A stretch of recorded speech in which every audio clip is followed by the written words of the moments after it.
Hi there, this is Tony from pianotone.ca. This is going to be my first video in a series of videos on recording with the Yamaha DGX-670 digital piano. There's two types of recordings you can create with the DGX-670, MIDI recordings and audio recordings. In this video, I'm going to go over creating and playing back audio recordings. Let's check it out. So just in case you're not familiar with recording keyboards and digital pianos, I'll quickly outline the difference between an audio recording and a MIDI recording.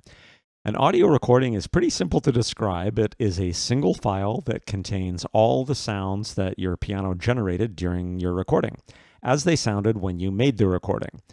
In contrast, a MIDI recording is not the actual sound of your piano. It is a data file that contains the data of what you played, not the actual sound.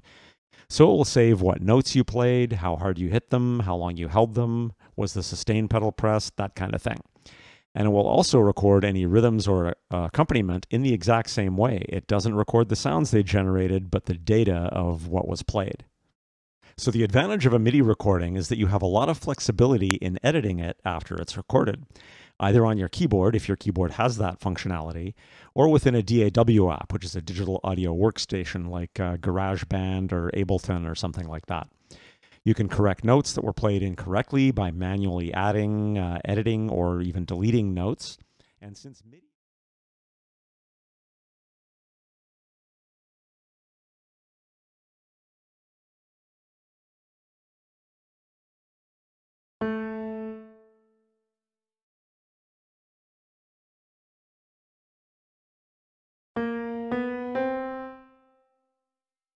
notes, and since MIDI is just the data of what you played and it isn't the actual sound of your keyboard, you can even change what the instrument sound is. For example, if you take a MIDI recording from your keyboard that you recorded using a piano sound and then you open it in a DAW like GarageBand, the DAW is going to detect that you used a piano sound and it's going to play that recording data back using a piano sound from within the app, so a piano sound from within GarageBand. But you could decide to change that from a piano to a different piano or an organ or any other sound built into the software, even a guitar or something. With an audio file, your editing ability is much more limited. You can do things like add some effects, you can edit the volume relative to other tracks, that type of thing, but you can't do much more than that. So with the DGX-670, there are two ways to make an audio recording. The main method is what I'll be talking about in this video, which is using the built-in functionality to record an audio track to a USB flash drive. The other way to record an audio file would be by connecting the DGX-670 using a USB cable to a device with a DAW app running on it, like an iPad with GarageBand, and record an audio file directly into the DAW using the DGX-670's built-in audio interface. But that's a video for another day. So to record an audio file to a flash drive, you need to insert a flash drive into the port on the front of the DGX. Now note that you can only save audio files to a flash drive. You cannot save them into the DGX's built-in memory.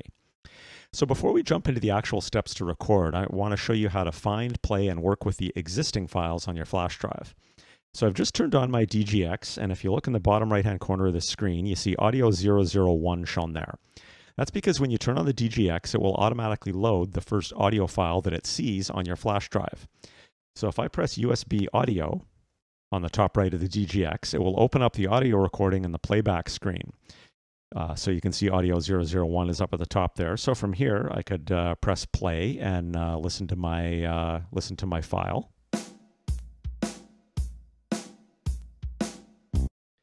Or I could press select and save and choose a different file. So I'm going to choose audio 2. Now from here, I could hit audio play on the menu, and what that's going to do is it's going to load the file and just start playing it. It takes me back to the playback screen. Or if I wanted to, I could have chosen it like that, and then just hit USB audio and it would take me to the playback screen without playing it. Now there are some buttons in the bottom right of the playback screen that I actually never use, but I will mention them quickly. There's A-B repeat. This allows you to repeat a section over and over, I guess if you want to practice something in a certain section of your audio file. So what I'm going to do is I'm going to use the wheel to scroll to the 6-second mark. Then I'm going to hit A-B repeat, and then you can see it says A is at 6 seconds. I'm going to scroll to the 10-second mark, and then I'll hit it again. It'll load 10 seconds onto B. So now when I hit play, it's going to repeat that section over and over for me.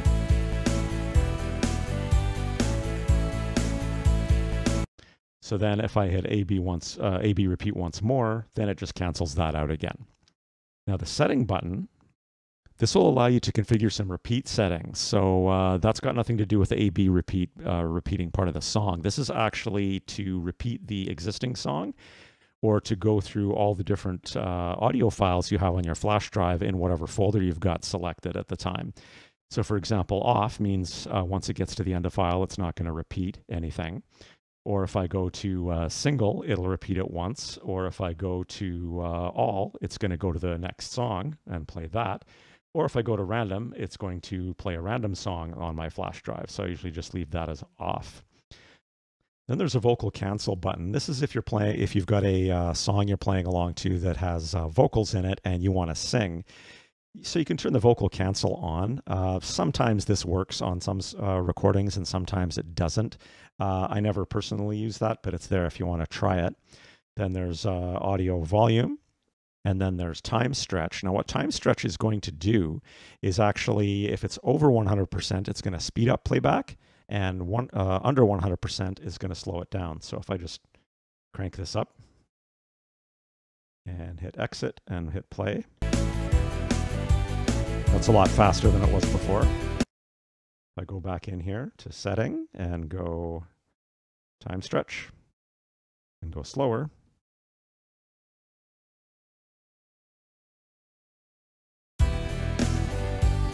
so if you're practicing something that's really hard that you're trying to play along with, you can slow it down if you like to. And there's also a pitch shift, and this is actually really cool that they've got this with an audio file, and it does do a decent job. Like with a MIDI file, this would be dead on accurate, but with an audio file, it's just listening to the audio and trying to bump everything up however many steps that you want to do. So if I bump this up a couple of steps and then hit play,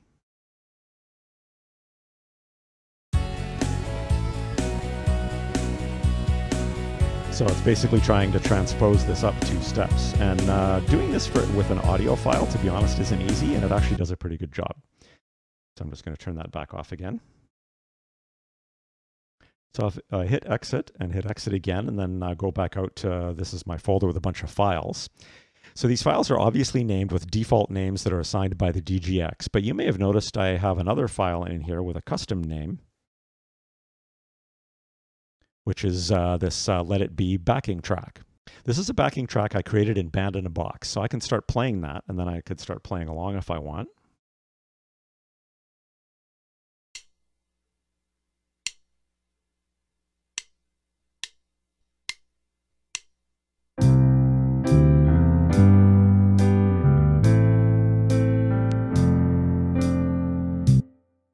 Okay, so if I want to name a file, I just go back to Select and Save, and then I press the File menu in the bottom right, and then the submenu is going to open up. This allows you to name a file, cut, copy, and paste files, or delete files.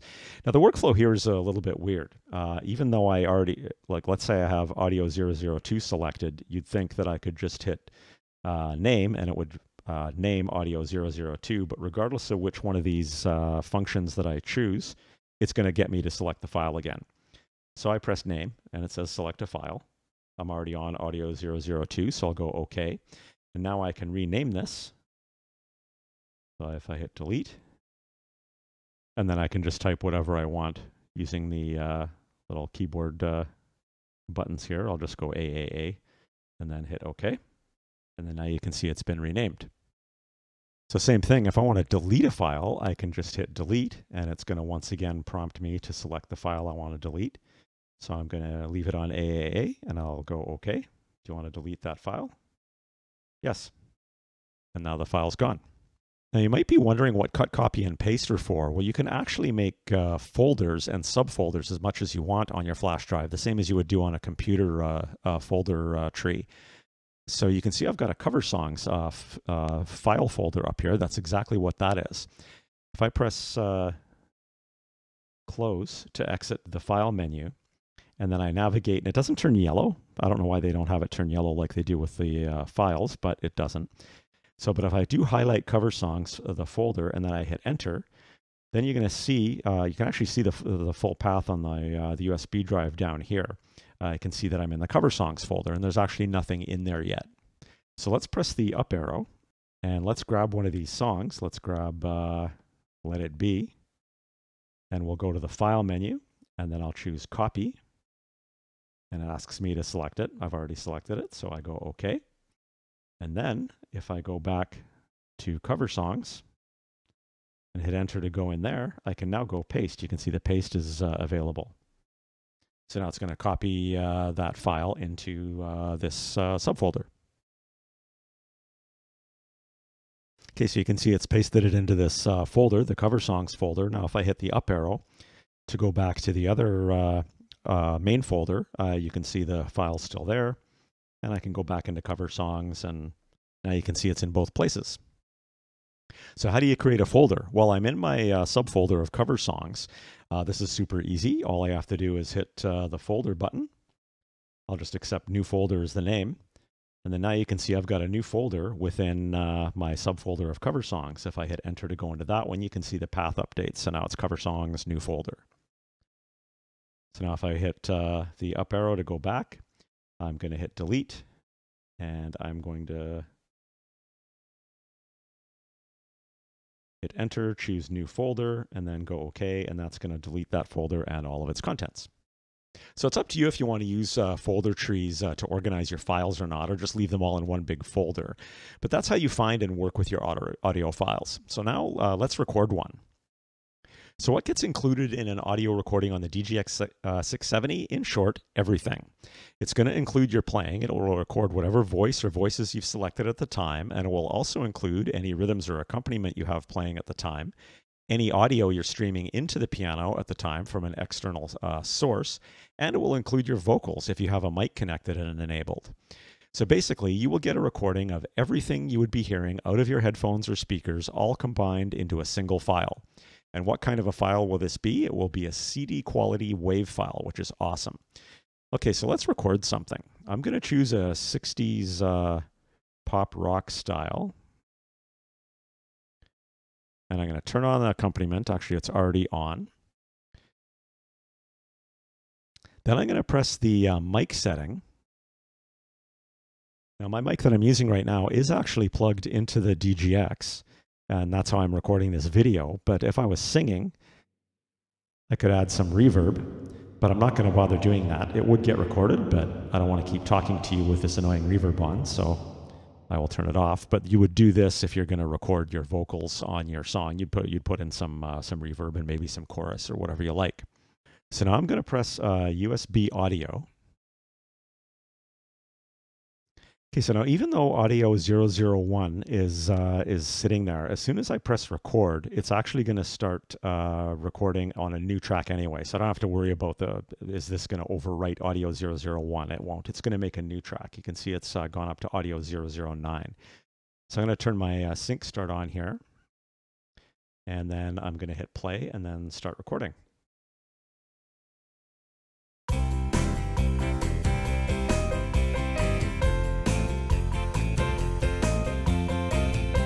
I could be singing here too.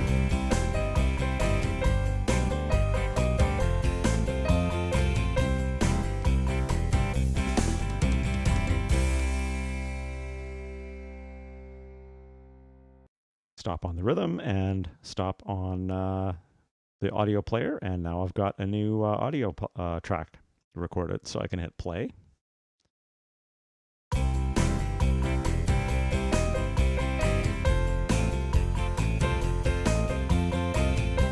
And I could be singing here too. So super simple. And now something else to note here is I could also have an audio stream included that I've streamed in from an external device, either through Bluetooth or through the 1/8 inch audio in. So I've got my iPad connected here. I've got Songbook Pro running on it, which I have a review on. Great app. And this is my original song, Walk With You. And it has a backing track tied into the Songbook Pro little chord chart I've got here. And this is connected with Bluetooth to the DGX. So I'm going to start recording another track. I'm going to hit play. And this is the backing track that's coming, streaming in from my iPad, and I can play along.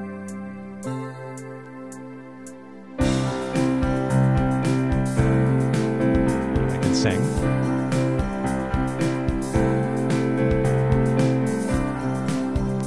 So I'll hit stop, and then I'm going to hit stop on my iPad here. Now I can play that back.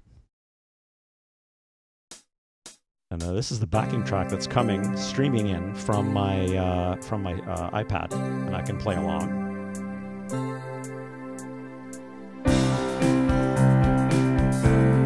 So that's going to give me a recording from of whatever I'm playing, singing, whatever's coming out of the piano, plus whatever's streaming into the piano. So super cool. So now once I'm done with my recordings, I can pop out the flash drive, and I would recommend doing that with the DGX turned off first and copy the files to another device to work with in a DAW app or share with friends on social media or something. Now just one more thing to note before I conclude this video, you can specify an audio file that exists on your flash drive to be included in a registration when you load it. This is super cool. So I'm going to go back to the select and save screen, and I'm going to choose audio 001, and I'm going to exit out to the main menu. So you can see audio 001 is chosen here. You can see that in the bottom right. Now I have a registration memory bank set up for Let It Be that has the voices that I want. So if I go into my registrations and I choose Let It Be, and then I hit exit, and then this is green, so I haven't loaded the registration yet, but as soon as I press this, you can see that the main menu now shows that my audio file is the backing track for Let It Be. So once I load that registrations, it's loaded all my settings, my voices, all of that kind of stuff that I saved in the registration. Plus, I also said to save that audio file on my flash drive as the audio track for that registration. So now, to play it, I just hit USB audio, could hit play, and I could just start playing along with the backing track like I was before. Now, if you want to see how to save an audio file within your registration, I do have a video that I made on setting up registrations on the DGX-670, and I'll link to that in the description below so that you know how to set all of that up. So that's pretty much it for this video. I hope you found it helpful. If so, please smash the like button and subscribe to my channel. That does really help me out. My next videos in this series are going to be on using the 16-track sequencer to make MIDI recordings on the DGX-670, so stay tuned for those. So I've left a link to my full DGX-670 playlist, as well as some links to some online piano training that I recommend in the description below. So thanks again for stopping by, happy piano playing, and have an awesome day.